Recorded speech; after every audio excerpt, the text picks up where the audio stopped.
Anyway, I got the bright idea of contacting the Australian National Maritime Museum and putting a proposal to them.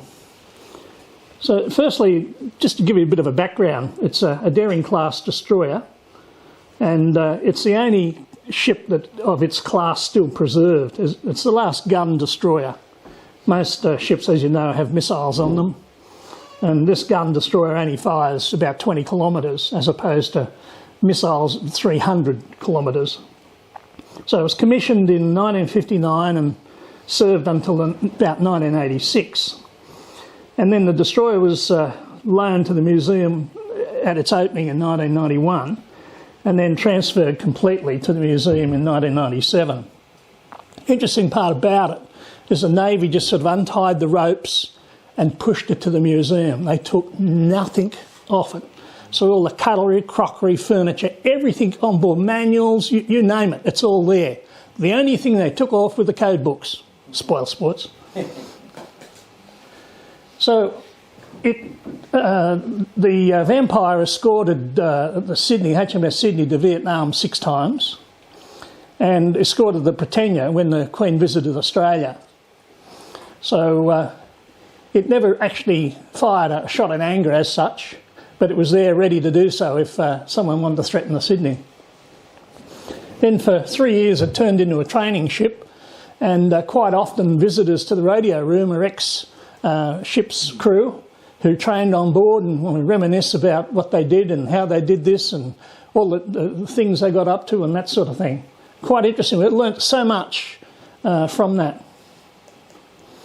So there it is at sea, under full steam, 36 knots, a very fast destroyer, and a very capable a ship apparently in all respects. It could handle pretty heavy weather and that sort of thing.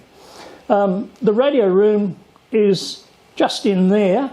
There's a sort of a doorway up, and the doorway just sort of leads inside there, and that's where we operate from.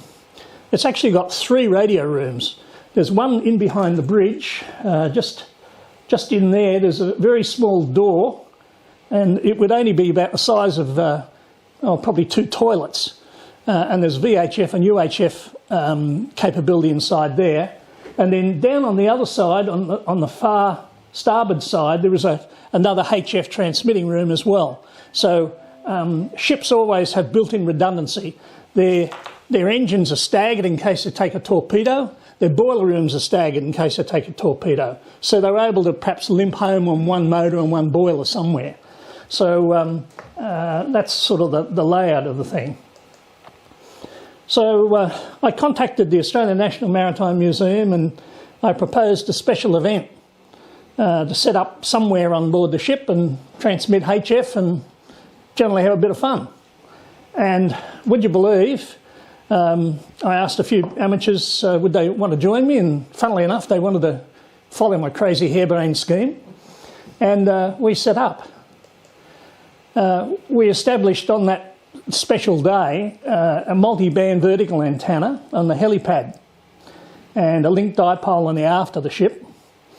And at the end of the day, we had a few comments made to the museum officials that all the visitors of the ship said, hey, wasn't that interesting, hearing that Morse and hearing those voice communications happening, you know, that was really special, you know, well done museum. I thought, blow, it wasn't a museum, we did it. So it got me thinking, oh, hang on, BMX, VK2BMX is there erecting a dipole on the back of the back area there. There's BMX. And we tied off on the back of the flag there. And I set up my multi-band vertical on the helipad and a 5 metre whip on top. And that was a pretty good location, that. And of course, Sydney Harbour's the best ground plane you can get. So got stuck into checking the VSWR and got it all squared away and got ready to operate. So when we finished that day, the museum asked us, would we like to prepare a document, a proposal to them, about doing something on a more permanent basis. And I thought, yeah, that sounds all right. It sounds pretty good. So they were so keen that it was about a matter of about 2 days between me submitting the proposal, and here I was sitting in front of the director of the fleet and a marine archaeologist. And they threw at me all sorts of things, you know, can you do this, can you do that? You know, we might set up on the submarine as well. Can we do this? Can we put something on advance the patrol? But I said, whoa, let's sort of take it a bit slower. Extremely keen. So I said, how about we just stick with my original idea, the Vampire? So my next task was to recruit people who are interested in doing it. And like most voluntary situations, people have got to have spare time. Not everyone's got free time. And so that's been a little bit of a task I've had to face, along with equipment. There was some equipment on board, amateur radio equipment, some TS520s and that sort of thing, and I started repairing them, got them working, only having to repair them again, and I spent more time repairing than I did actually operating. So that was a bit of a pest. Anyway, we started to set up the radio room, make it a little bit more convivial, and get things sort of sorted out. One of the big issues is you have to become a volunteer.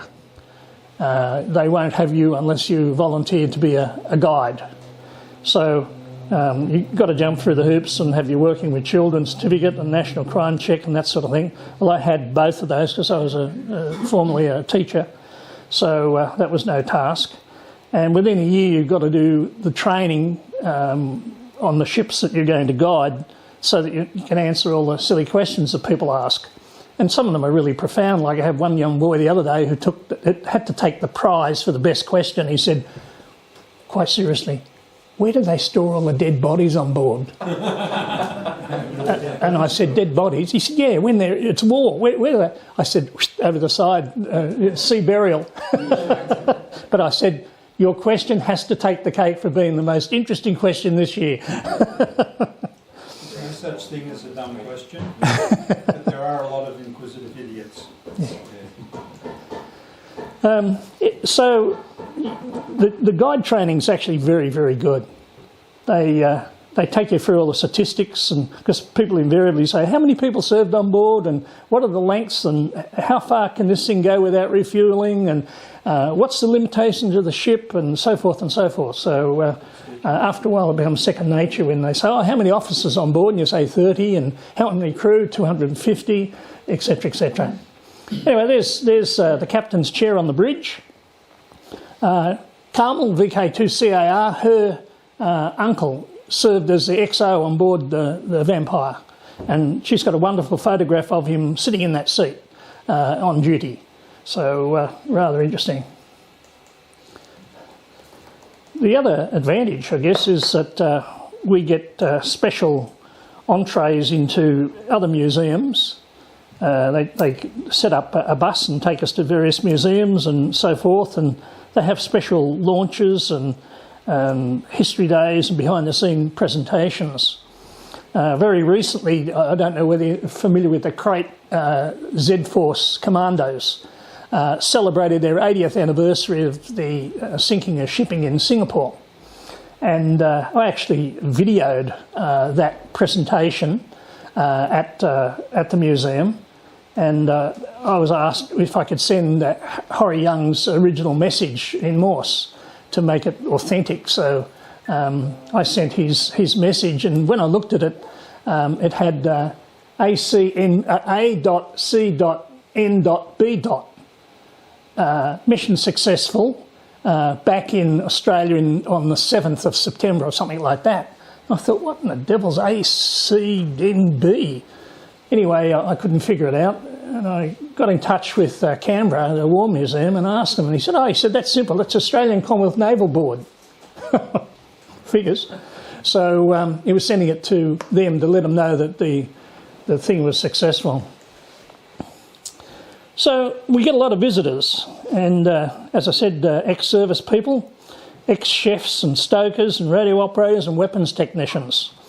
And interesting little story that one of the chefs told us about was when you got your meal, you plated up, you sat down, you ate your meal. You didn't talk to the person opposite you. You sat down, you ate your meal because there'd be a person standing right behind you with their meal plated up, and behind them is their meal plated up. And lo and behold, if you held someone up having their meal, you'd be out the door. So he said, you ate your meal and you socialised somewhere else. In the radio room, obviously they were sending top secret messages, and radio RTTY was used in a lot of cases, scrambled, and how it'd go is that the RO would receive the message, they'd put it in an envelope and hand deliver it to the captain. The room that we're in has got like a safe door, so it was permanently locked, and you had to have the PIN number to get in.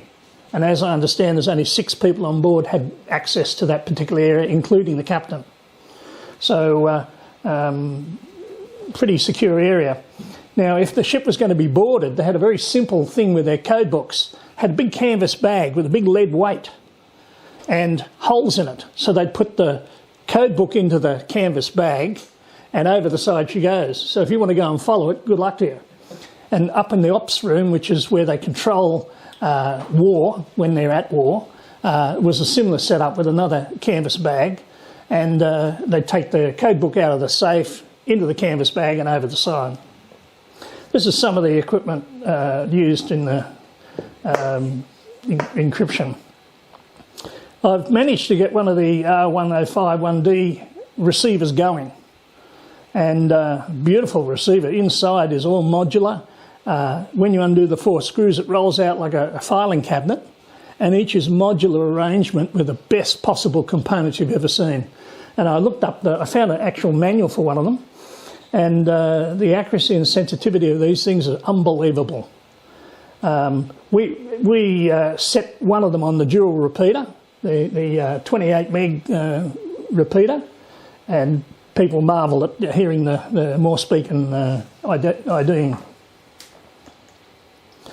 We've got some B41s in there.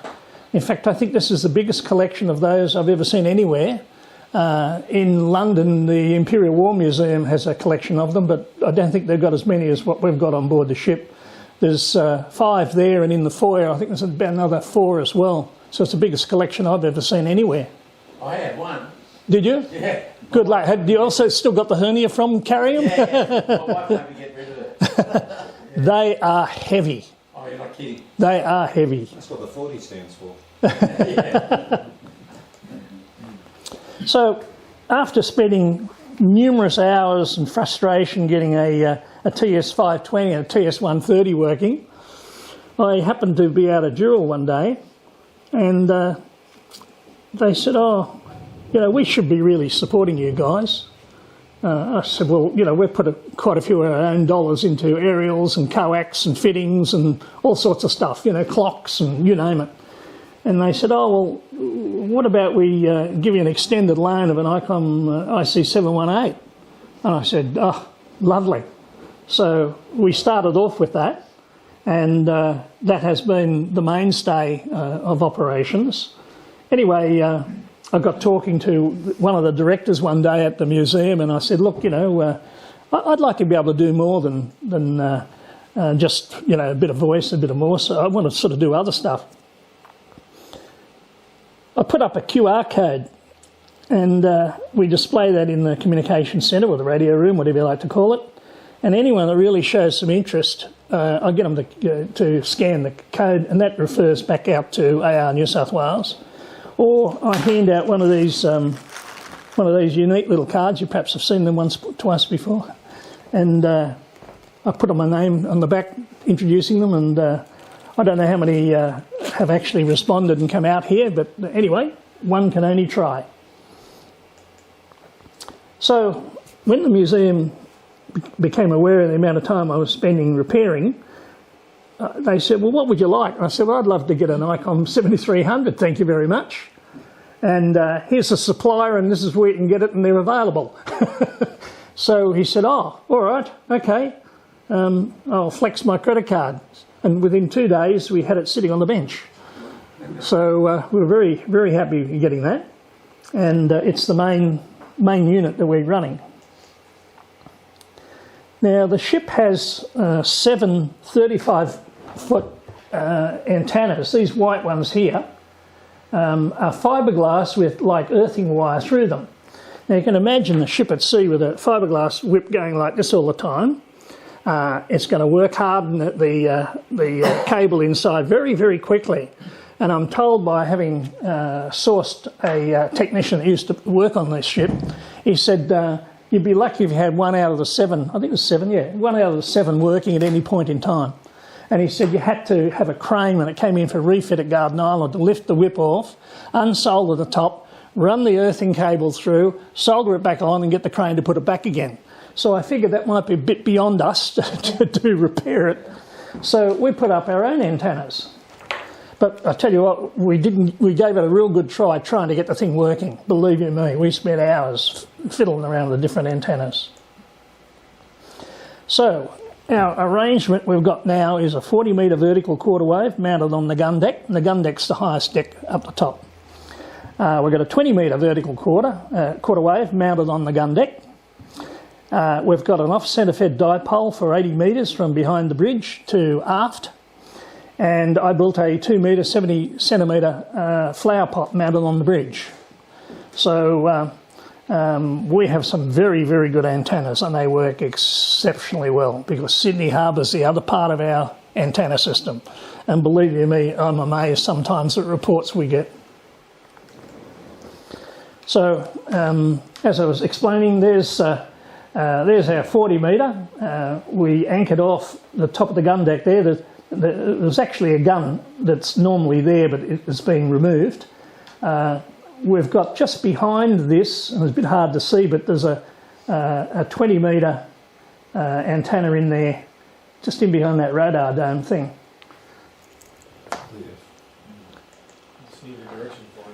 The off-centre fed dipole, there's the 4-to-1 ballam up there, which is just hanging off where the flag arrangement is, these flag halyards. They were very ideal, those flag halyards. They were already there, pulleys were already there. All we had to just bring the halyard down and hook to it and pull it back up again. It was lovely, except for all the coax was shot. So we had to buy new coax and fit it all up, and we just had enough to get back into the top of the ship. Bearing in mind, this is a museum. This is a unique thing. You can't go drilling holes. You can't go filing. You can't weld. You can't do all those things, can you? You can drill holes.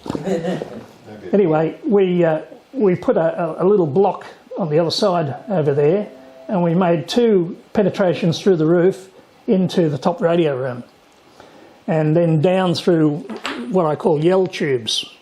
From the back of the bridge and from the ops room, there's 2 tubes we yell down, all the head full steam and all this sort of rubbish they get on with. So we fed the coax down through the yell tubes, and that's how we got it down into the radio room.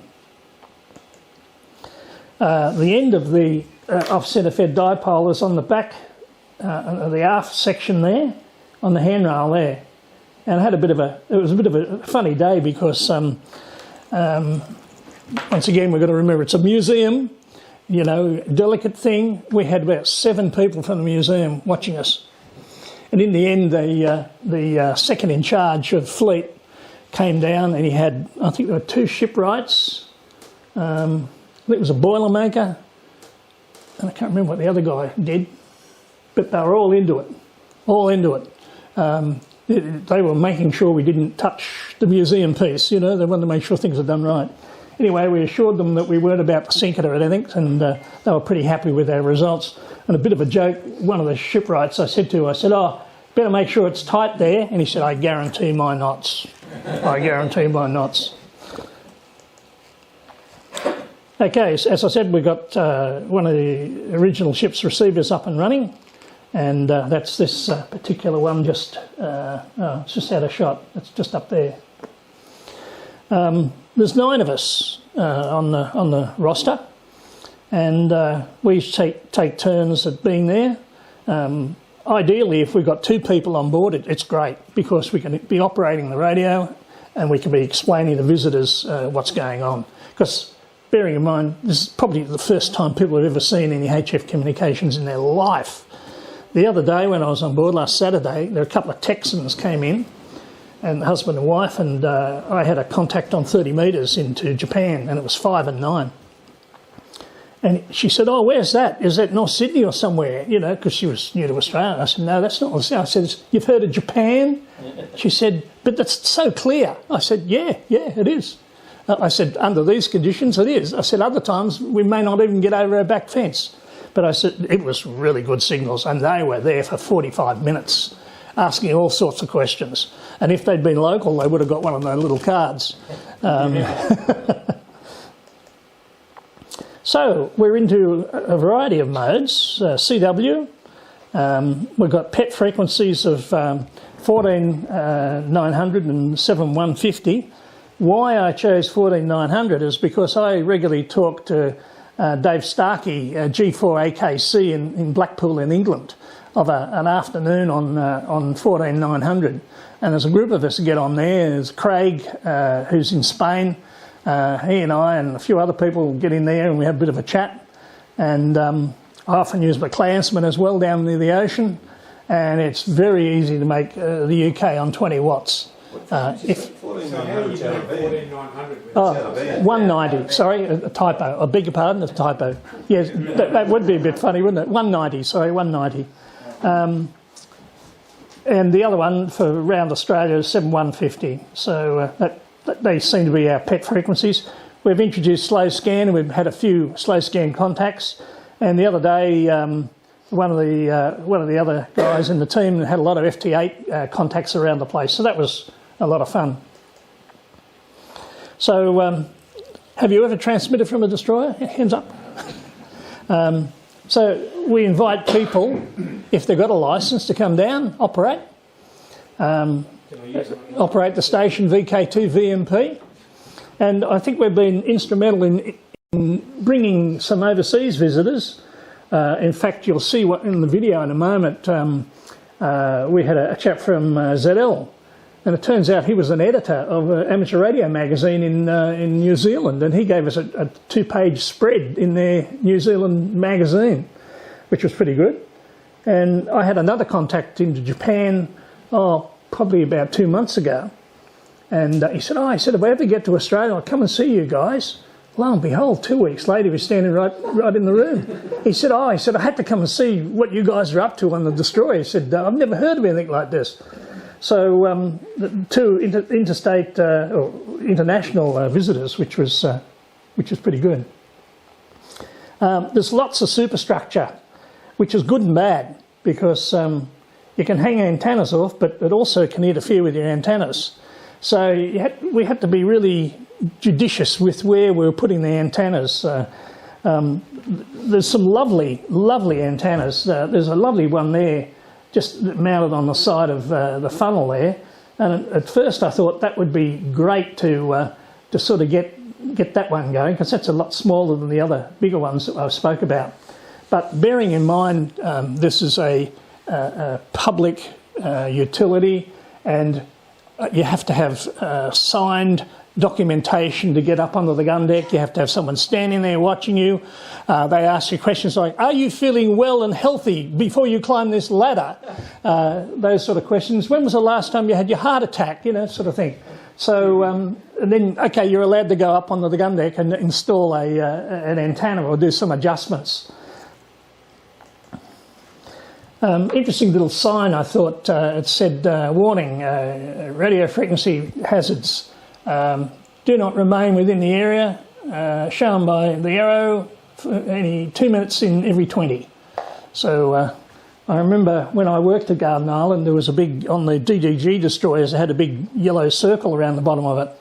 And the guy said, let's keep moving. And he said, if they transmit here, he said, your eyes would turn to jelly. So I always remember his lovely little warning. Okay, in this area, they fed 200 people, and you don't talk, as I was saying before. There's a duplicate of all this on the other side of these lockers. But, you know, if you think about feeding 100 people in there, pretty pushed. So we've got some future plans, and we'd love to get a linear amplifier and set it up. That's one of the things we'd love to do. And the museum at one stage was talking about setting up on the Onslow submarine.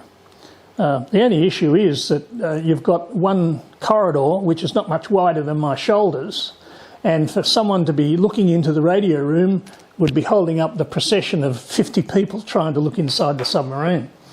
So in one respect their idea of doing it is great, and I actually got a radio I could put in there.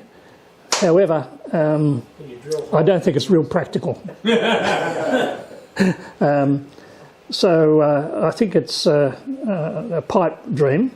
The other one is the Advance patrol boat. That's got plenty of space, but whether we get that far or not, I don't know.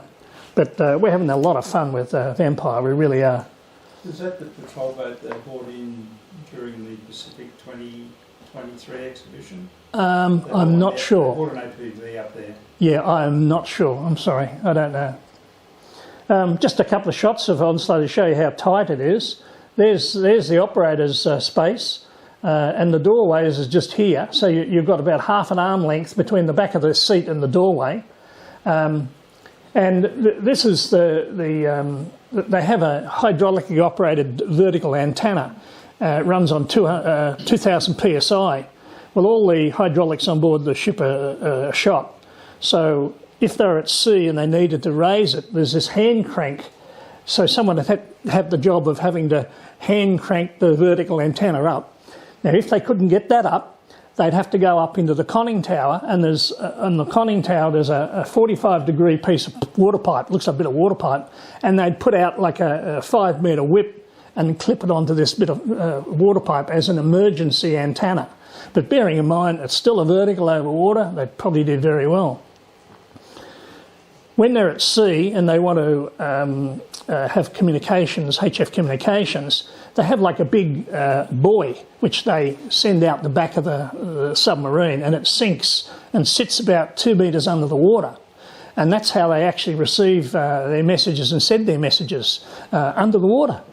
And a lot of it was high-speed RTTY, so they'd come to the surface, deploy their antenna, get their message, and then they'd dive again, rewind the tape and have a listen and find out what the message was. When they worked out a strategy, they'd go up to 2 metres from the surface and send their message, and then they'd dive again. So interesting stuff. So getting signals from Northwest Cape and also Canberra? Yes, yeah. The two running in tandem to give it a high frequency. Yeah. Apparently at 10 o'clock every day, all ships at sea receive a message from Canberra, and it gives them their operating instructions for the day, tells them about their hostilities, any hostilities in the area, so the captain can make some decision about what they do for the day. And apparently that happens every day. So there we go. Okay, any questions? What did you do for ground connection? Just to the hull of the ship? Straight onto the ship. On the radio, in the radio. Straight onto the metal part of the ship. In the radio room there's a copper strip on the bench, and all we do is clamp onto that. And works like a dream. Works like a dream. How often is someone like you there on the ship? I aim to be there or someone else every Saturday, and sometimes during the week when I don't have shopping to do, or tasks that she who must be obeyed allows me off the leash, and I go in during the week. So sometimes I'm there twice a week. Some people, like one chap, his wife does night shifts, so he's got to tippy toe around the house all day. So he says, I'd rather be talking and meeting and talking to other people during the day, so he'll come in. And he's there a lot of times. But we're invited to a luncheon, Christmas luncheon, and a thank you, and they give you a certificate of how many hours you've spent on board. And I was blown away. Some of the people were receiving 15 years service down there as volunteers. Amazing number of hours put into the place. So really good.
November Golf Uniform. Uniform Sierra.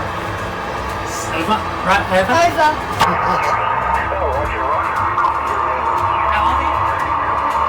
This is just old 7. Well done. Oh, okay, well, fantastic to speak to you via the radio. Is he in Tom's yet? Not yet.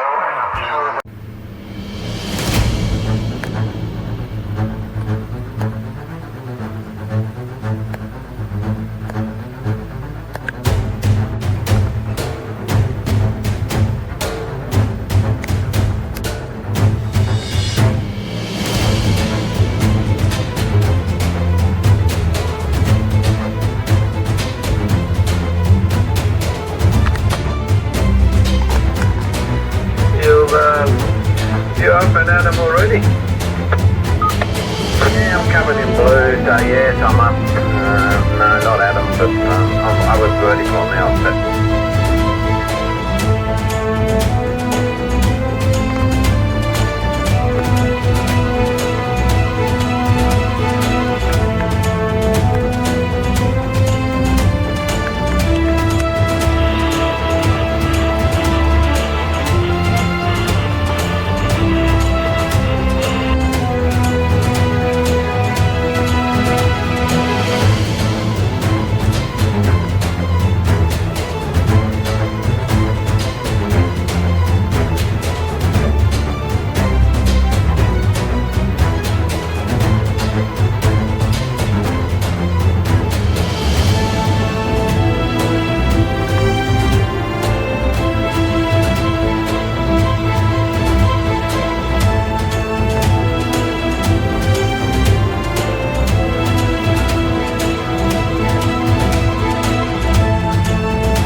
That's all, folks. Okay, any questions? Yeah, Cole, I was a member at the Maritime Museum and spent a bit of time on the Vampire, but the radio route wasn't real secure. Do you have to lock the 7300 away? It only ever had a rope across it when I... No, there's a fence and it's padlocked. Is it? Okay. And you'd have to be doing well to get over it, believe you me. Okay. No, And every time we leave, we're going to take the thing out, padlock it back in to look after it.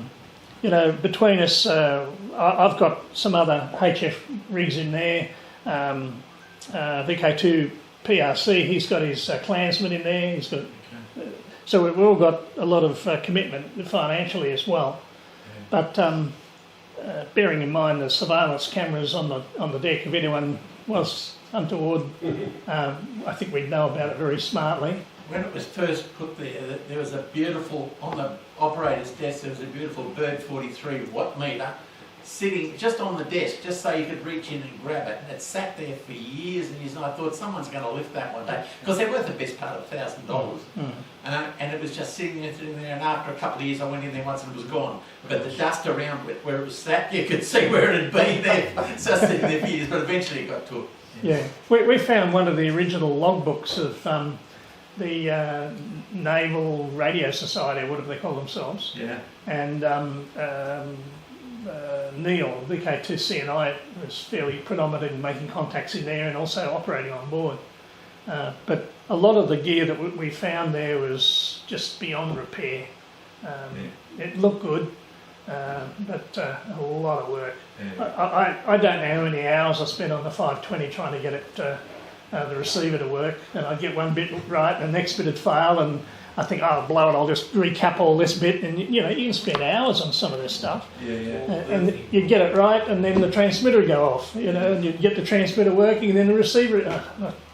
So it was a sort of a waste of time. Yeah.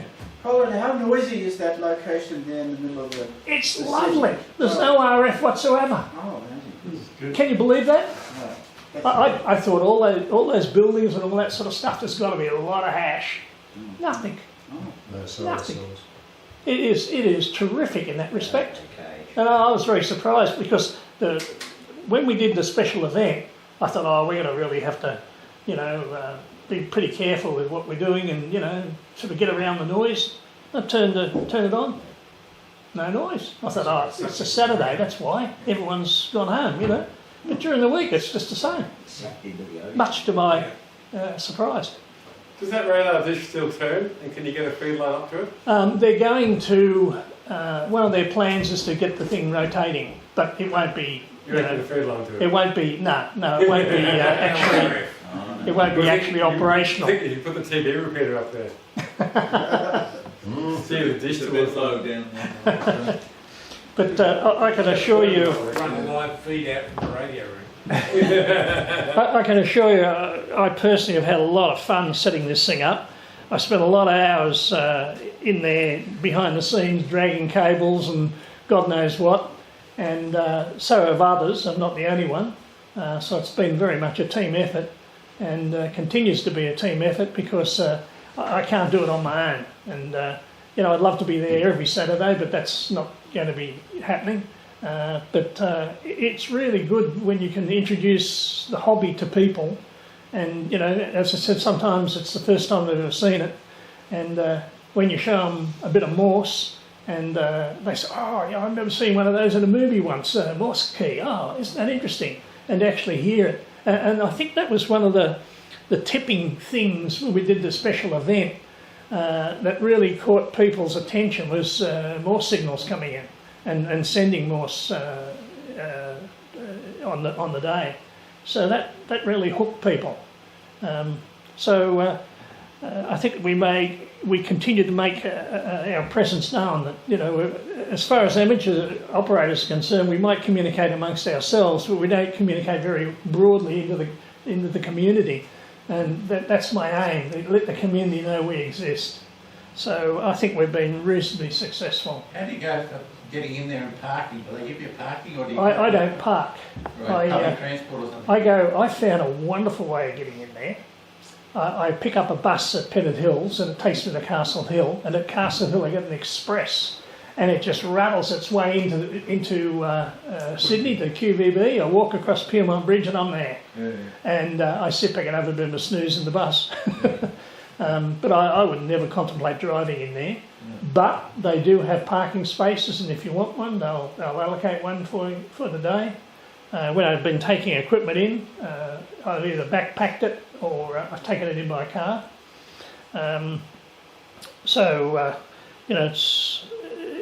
It's as far as I'm concerned, it's a dream getting there.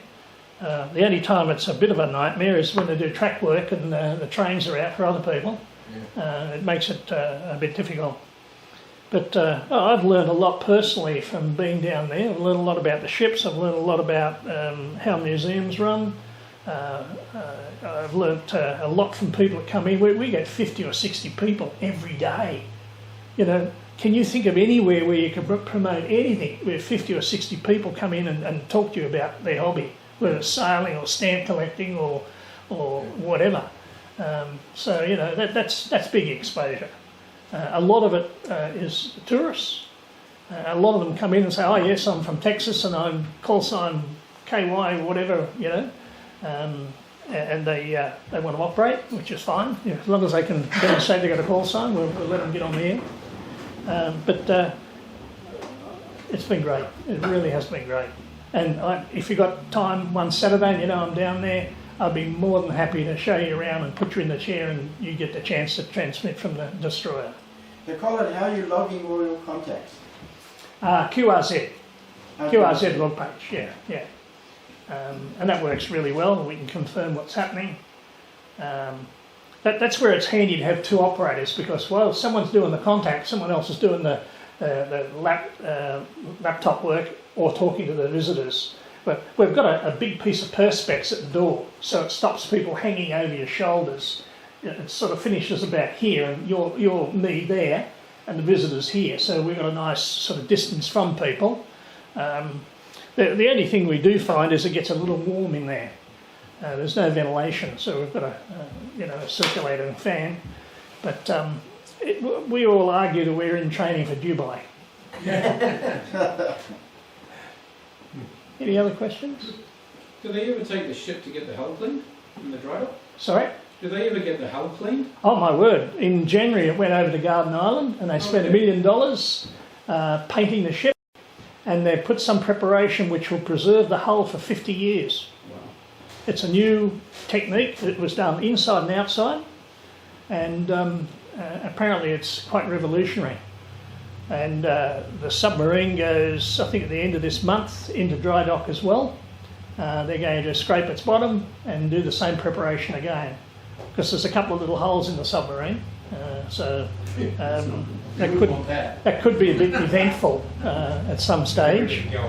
So I guess someone will be doing a bit of welding and a bit of painting as well. But that's... No more gaps, I suggest. No more gaps, that's right. It's interesting, they've just recently put one of the commando canoes into the torpedo area, and how they got the canoe down there, I don't know. It must have been very judicious getting it down through the stairs and down through the tiny hole to get it down. Well, actually, they didn't fold it up. They put it down whole. Because when they got down there, they had to sort of operate by 10 o'clock, so they wanted to get it in and stored. So, so they put it Yeah, I down. was going to say, we don't get torpedoes in anyway, so... Sorry? It's got to be working in torpedoes. Yeah, well, torpedoes only that big. Canoes sort of like that big. But it's interesting, they've got an escape tube there, and how it works is you put this big red suit on and you take a breath, and then you go into this tube. They shut the bottom of it, and you stand on top of this door, and then you open another door, and then you've got to breathe out until you hit the top, otherwise your lungs will burst. And they said that if someone passes out and your dead weight is on the door, then all the rest of the crew are doomed. So it sounds a really exciting mission to be able to get out of a ship when someone has a bit of a problem getting out. They reckon that those escape tubes are only to make the wives feel better. Yeah, that's right. That's right.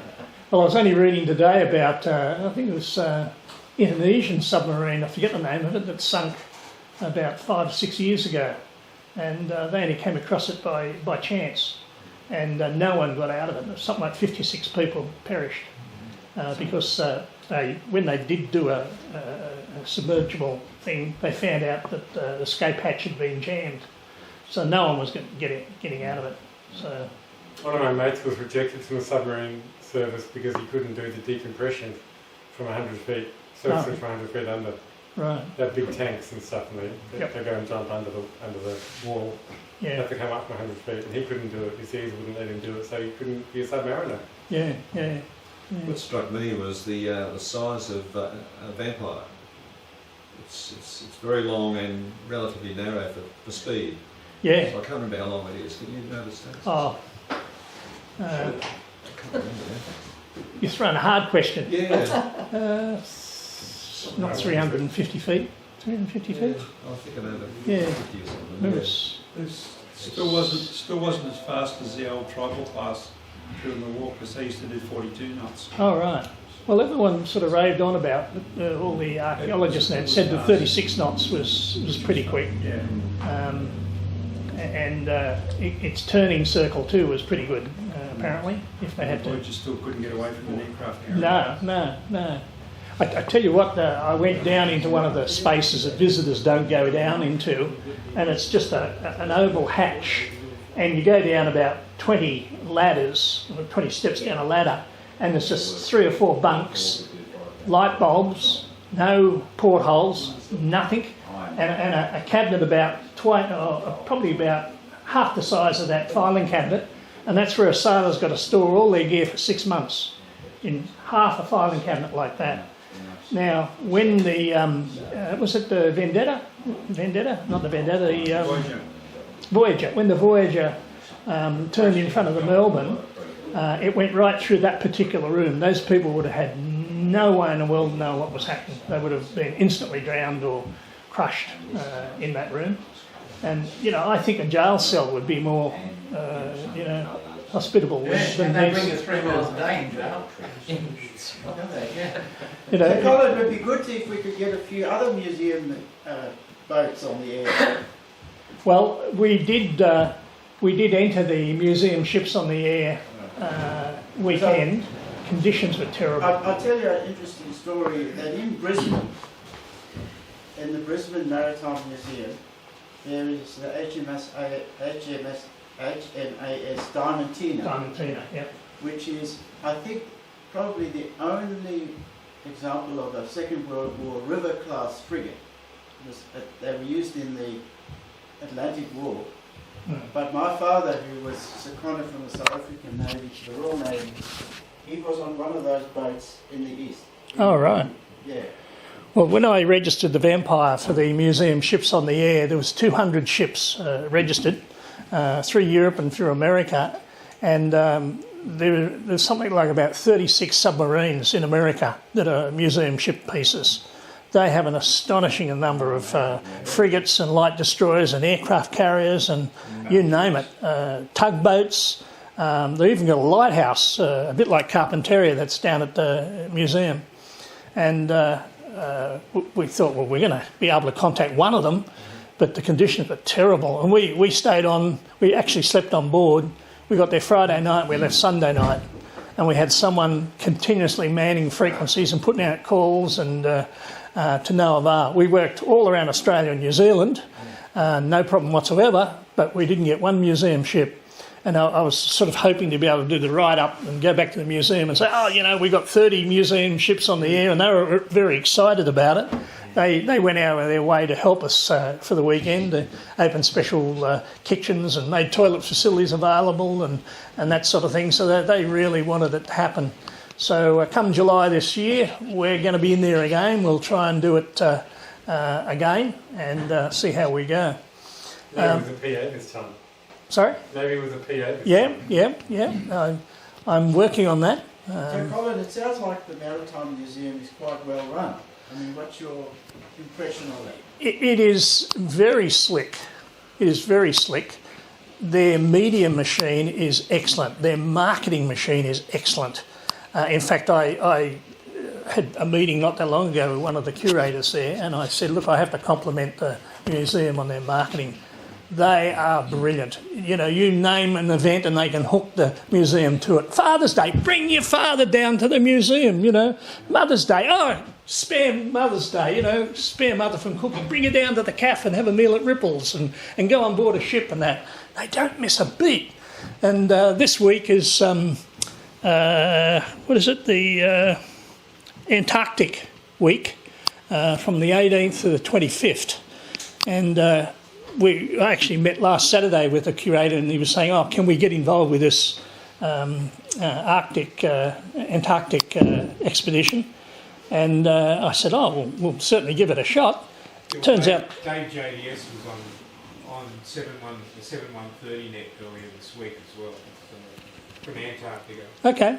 Well, a lot of them are Italian people celebrating it. Yeah. They're Italian stations. There's more Italian stations than the Antarctic stations, unfortunately.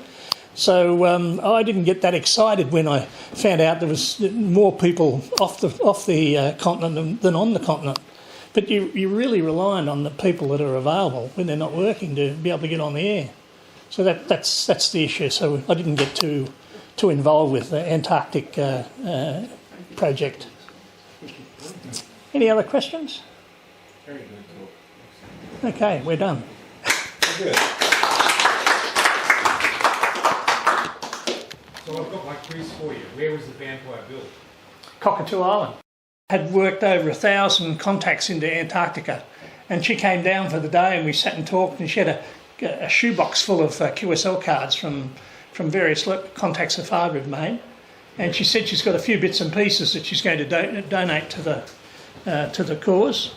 There's another photo too, I think, from memory. I was just demonstrating the beacon to someone. Well, listening to the So, anyway,